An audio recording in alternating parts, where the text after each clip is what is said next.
O programa a seguir pode conter descrições de extrema violência e não é recomendado para pessoas sensíveis.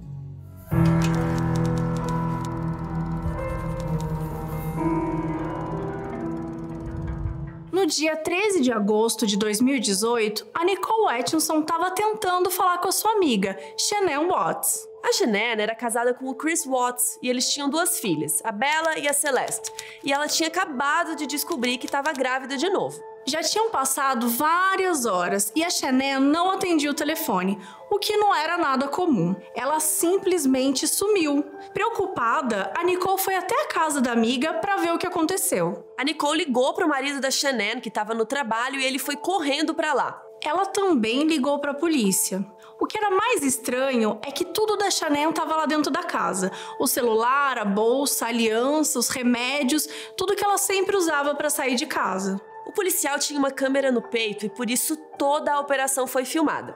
E a gente pôde acompanhar parte dela no documentário Cenas de um Homicídio, uma Família Vizinha. A Shanann trabalhava como representante de uma empresa de venda direta. Ela vendia um produto que ajuda as pessoas a atingir níveis máximos físicos e mentais, seja lá o que isso significa. E por conta do seu trabalho, ela era super presente nas redes sociais, ela era meio influenciadora. Ela fazia muitas lives e mostrava a vida incrível que ela levava com o marido e com as filhas. Parecia que os dois tinham um casamento perfeito. A própria família da Shanann falava quão incrível o Chris era para a filha deles. Mas depois que analisaram melhor as mensagens que eles trocavam no celular, a polícia viu que a Shanann estava insegura com o casamento. E ela reclamou para as amigas que o Chris não a procurava mais e que até desconfiava que ele tinha uma amante. A polícia foi até a casa de um vizinho e conseguiu uma imagem da câmera de segurança que mostrava a frente da casa da Shanann. E às 3 da manhã, o Chris foi até a caminhonete dele 3 vezes colocar coisas. O vizinho também comentou com a polícia que o Chris estava agindo de uma forma muito estranha e agitada, mas a polícia achou que podia ser pela situação em si. Algum tempo depois, o Chris fez um teste de polígrafo e não passou. E nesse momento, tudo começou a mudar. 4 dias depois, ele confessou que matou a Shanann, colocou o corpo dela na caminhonete e levou as filhas ainda vivas até o local de trabalho dele. As meninas ficaram abraçadas durante todo o trajeto, que durou 45 minutos. Chegando lá, ele tirou a vida das próprias filhas. Ele escondeu o corpo delas dentro de um tonel de petróleo e depois enterrou o corpo da Shanann. Chris se declarou culpado de 9 crimes que incluíam homicídio em 1º grau, interrupção ilegal de gravidez e ocultação de cadáver.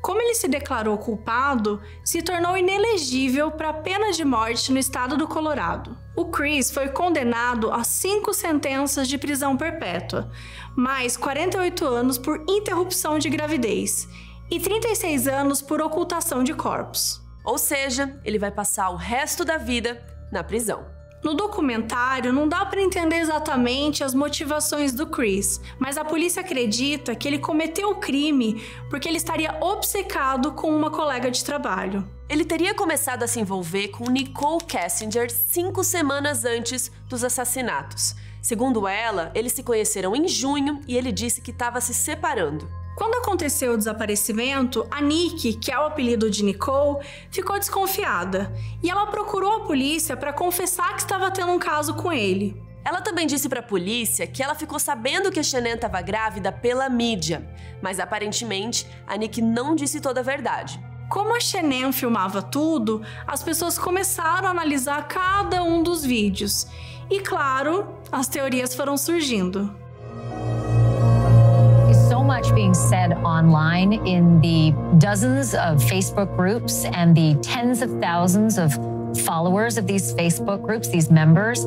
Everyone is tearing each piece of interaction between this couple apart. Começaram a especular se a Nick também teria algum envolvimento na história. Um jornal teve acesso a alguns documentos da investigação que teria o histórico do computador da Nick e encontraram algumas coisas bem suspeitas. Depois que eles se conheceram, eles trocaram vários e-mails e a polícia teve acesso a esse material. Em um deles, a Nick diz que gostaria de ter uma família linda, como a que ele formou com a esposa e as filhas. E que ela acreditava em karma, então era melhor manter só amizade entre eles. Mas a gente sabe que depois disso eles tiveram um caso sim e até foram viajar juntos. E a polícia também viu que ela pesquisou horas e horas sobre a Shanann e assistiu vários vídeos na página do Facebook dela. Então não faz sentido ela ficar sabendo pela mídia que a Shanann estava grávida, porque a vida da Shanann era um livro aberto, ela postava tudo, inclusive mostrava o casamento dela e como ela era feliz. No dia 8 de agosto, ela teria pesquisado casar com sua amante e vestidos de noiva. E no dia 15, com a prisão do Chris, as buscas dela mudaram e ela pesquisou se o público odeia as amantes de casos famosos. Inclusive, ela teria pesquisado sobre a Amber Frey, um caso famoso nos Estados Unidos que é um pouco parecido com o dela. A Amber teve um caso com o Scott Peterson, sem saber que ele era casado. E aí a esposa dele sumiu e depois ele confessou que a matou. E, gente, acredite se quiser, ela também estava grávida. A Amber foi a principal testemunha de acusação e lançou um livro contando sobre isso. A Nick teria pesquisado o contrato dela e o seu patrimônio líquido. Mas a busca mais chocante de todas é que ela já tinha pesquisado pela Shanann Watts 1 ano antes deles supostamente se conhecerem. Como assim? Na verdade, essa data estava errada. Foi um erro da polícia em um relatório. Ela também teria pesquisado se policiais conseguiam recuperar mensagens depois de excluídas. E ainda admitiu ter deletado todas as informações do seu celular antes de procurar a polícia. O Chris admitiu que uma vez tentou colocar um remédio na bebida da Shanann, com o intuito que ela sofresse um aborto. Ao perguntarem quem deu um remédio para ele disse que jamais contaria. Tem gente que acha que foi a Nick. Ela fez uma chamada em vídeo com o Chris na noite dos crimes. A ligação durou quase 2 horas, só que uma entrevista dias depois, ela já não se lembrava mais sobre o que eles conversaram. Apesar de tudo isso, ela colaborou com a polícia e o seu depoimento foi crucial para conseguir a confissão do Chris. Não existe nenhum indício que ela tenha participado dos crimes e ela não foi acusada formalmente por nada. A Nick aparentemente entrou no programa de proteção de testemunhas e agora pode começar uma vida nova. Desde a sua prisão, o Chris recebeu inúmeras cartas. Algumas de pessoas com raiva, outras pessoas tentando entender, mas a maior parte são de mulheres que acham ele bonito e sentem compaixão por ele. Uma dessas trocas de cartas evoluiu e Anna Nowak passou a visitá-lo com frequência.